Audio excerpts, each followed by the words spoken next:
పోయి ప్రభా నేను ఈ విషయాల్లో ఎట్లా చేశాను ప్రభా, తేడా పడ్డాను, నేను యథార్థంగా ఒప్పుకుంటున్నాను నాయన, సరి చేసుకుంటాను, ఛాన్స్ ఇవ్వు నాయన, నన్ను మన్నించు ప్రభా, అలా ఉండకూడదు నాయన, నేను చాలా దుఃఖపడుతున్నాను ప్రభా అన్ను ఆయన దగ్గరికి వెళ్తే ఆయన ఏమంటాడు తెలుసు, నేను దగ్గరకు తీసుకుని ఏం చేసావు నీ బొంద, లేదు ప్రభా ఫలానా చేశానంటే ఏం లేవు అని, అన్నీ ఏం కనపడట్లేదు, క్లియర్గా ఉన్నావు నువ్వు అంట.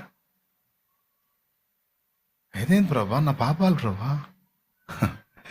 పడమటికి తూర్పెంత ఎడమో పాపమునకు మనకునంత పడమడము కల్లుగా చేసి ఉన్నాడు.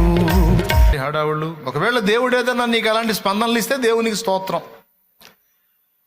ఏమన్నా కొన్ని సిగ్నల్స్ ఏమన్నా దేవుడు ఇష్టమయ్యే దేవుడు నీకు అలా చూపించాలనుకుంటే ఏమన్నా అలా ఇస్తే స్తోత్రం. అలా ఇవ్వనంత మాత్రాన నువ్వు అడిగిన అభిషేకం ఇవ్వలేదని మాత్రం అనుకోవద్దు. నీ నోరు తెరచి నీకు భాషల వరం ఇచ్చినప్పుడు, అభిషేకం మీదకి వచ్చినప్పుడు భాషలో మాట్లాడావు, స్తోత్రం.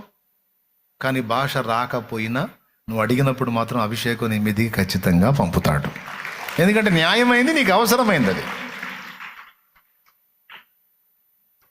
నానా నాకు ఆకలి అవుతుంది నానా అంటే ఏ తండ్రి అయినా తన దగ్గర డబ్బులు లేకపోతే అప్పు తెచ్చైనా సరే అన్నం పెడతాడు.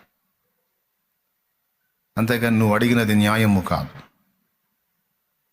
అసలు నువ్వు అనవసరమైన దాన్ని అడిగావు అని ఇవ్వకుండా ఉంటాడా?